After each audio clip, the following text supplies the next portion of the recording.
My name is Anna Grace Nixon, and this is my presentation on hypertension. Hypertension is also known as high blood pressure. It occurs when blood flows through the arteries at higher than normal pressures. It's made up of two numbers, the systolic pressure and the diastolic pressure. The systolic pressure represents the measurement of blood being pumped out of the heart by the ventricles. The diastolic pressure is the measurement of the heart filling with blood between each heartbeat. Blood pressure often fluctuates with activity. A temporary elevation in blood pressure with strenuous activity is considered a normal elevation if the blood pressure normalizes with rest. A blood pressure is considered normal at 120/80 with the systolic pressure written above the diastolic pressure. A leading cause of death. Hypertension is responsible for 10.4 million deaths per year. It adversely impacts cardiovascular health, causing increases in morbidity and mortality rates. Disparities regarding hypertension include a low level of awareness, especially in low-income regions, which leads to a lack of treatment and control, further worsening the progression of the disease and its complications. Diagnosis is made from a measurement of blood pressure with sustained elevation on 2 to 3 different occasions in 1 to 4 weeks. Unless the blood pressure is greater than 180/110, with evidence of cardiovascular involvement, which can be diagnosed in a single visit. Circulation and heart rate should be assessed on physical examination for rate, rhythm, and character. Blood and urine tests may be performed.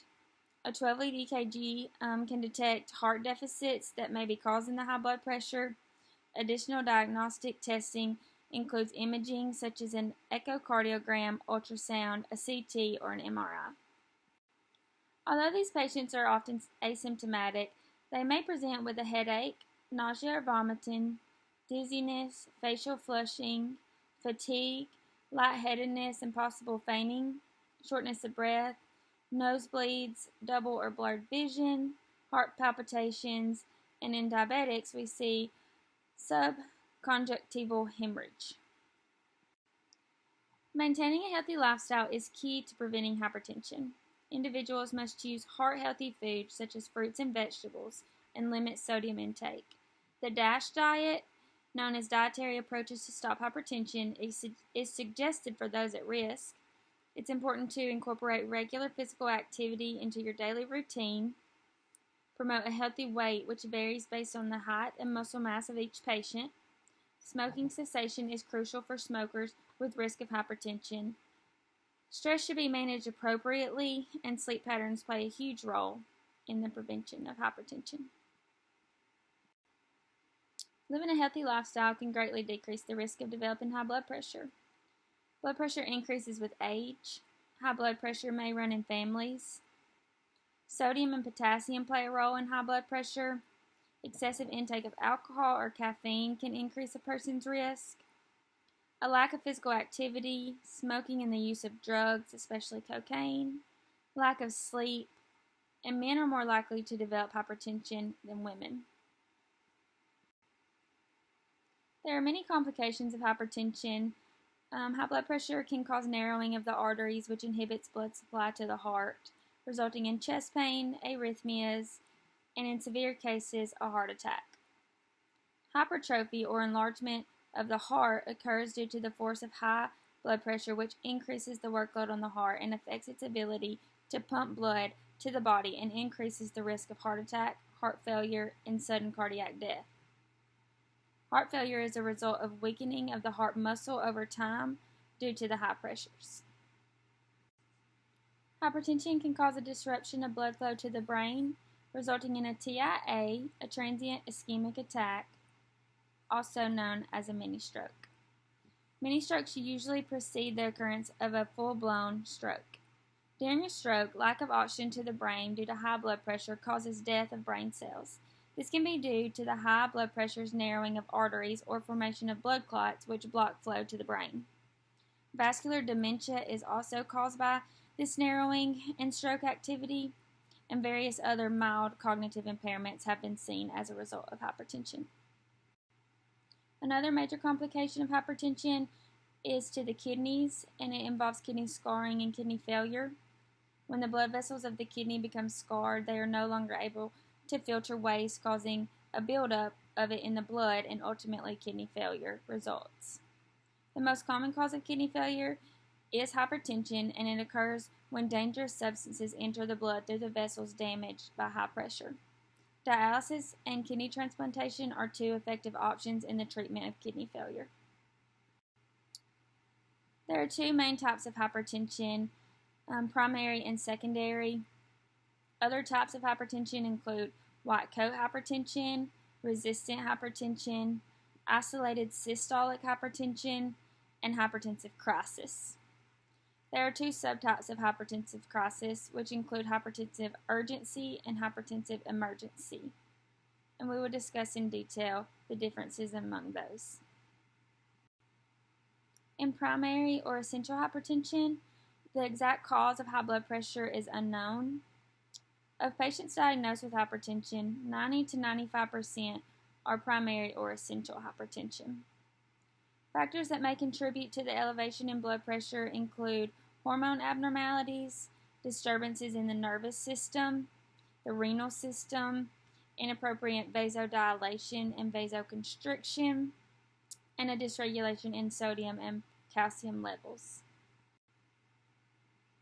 Secondary hypertension is due to secondary conditions, and these include, but are not limited to, chronic kidney disease, renal disease, aldosteronism, coarctation of the aorta, obesity, pregnancy, hyperthyroidism and hyperparathyroidism, Cushing's syndrome, and obstructive sleep apnea. In isolated systolic hypertension, the diastolic value is less than 90 and the systolic value 140 or higher. It's due to a lack of elasticity of arteries, and it affects patients who are 65 years and older. White coat hypertension. This type of hypertension is exclusive to patients who do not receive treatment with antihypertensive medications and who do not show signs of target organ damage with their high blood pressure values. High blood pressure values when measured in the clinic or the hospital setting are high. However, when measured at home or elsewhere, they tend to be normal. White coat refers to the presence of a healthcare professional, and the values are usually greater than 140 over 90 in the clinic setting compared to 135 over 85 at home. Resistant hypertension.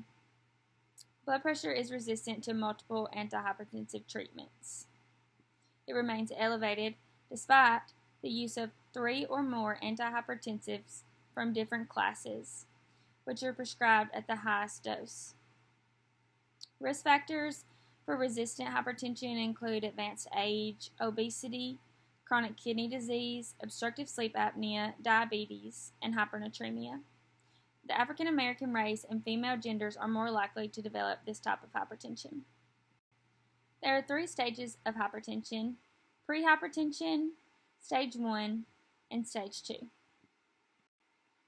In prehypertension, the systolic blood pressure values are between 120 to 129, and the diastolic values are less than 80. It does pose a higher risk for developing high blood pressure in stage 1 and stage 2. Stage 1 of hypertension is less severe than stage 2. The systolic blood pressure values are between 130 to 139, and the diastolic values between 80 and 89. This often progresses to hypertension stage 2 without proper treatment. Hypertension stage 2, whether it's initial diagnosis or progression from stage 1, the systolic blood pressure values are 140 or higher, and the diastolic values are 90 or more. It's known as a silent killer due to its absence of symptoms. Lifestyle modifications are first-line treatment to hypertension. These modifications may include a healthy, balanced diet, limiting sodium intake, regular activity, maintaining an ideal body weight, avoiding excessive alcohol, smoking cessation, reduction of stress, maintaining adequate sleep patterns, and adherence to medications. Medication therapy for hypertension is usually treated with a combination of medications, including the use of multiple antihypertensive agents in an attempt to lower and maintain adequate blood pressure values. Some medications include ACE inhibitors, ARBs, beta blockers, calcium channel blockers, diuretics, vasodilators, and renin inhibitors. Hypertensive crisis is the most severe type of high blood pressure. It's an acute elevation of blood pressure, and it may occur with or without end organ damage. Systolic blood pressure values are 180 or higher, and diastolic values are 120 or more. It's classified as hypertensive urgency and hypertensive emergency. It is important to lower blood pressure slowly in patients experiencing hypertensive crisis, as a rapid reduction of blood pressure may damage blood flow to major organs such as the heart, the kidney, and the brain, causing dizziness and possible fainting. In hypertensive urgency, severe high blood pressure is greater than 180 over 120. It's usually asymptomatic with no signs of end organ damage. It's not immediately life-threatening if the blood pressure returns to a safe level within 24 to 48 hours, and it's treated with oral antihypertensives. Hypertensive emergency, on the other hand, is life-threatening. The blood pressure must be lowered in a matter of minutes to hours, requiring the use of parenteral antihypertensive medications. Symptoms vary based on the degree of damage to the organs. The central nervous system, the eyes, the heart, and the kidneys are the most affected organs. Reversal of damage depends on the initiation of treatment and the damage prior to treatment initiation. These are the references I used throughout the PowerPoint, and I hope you enjoyed this presentation. Thank you.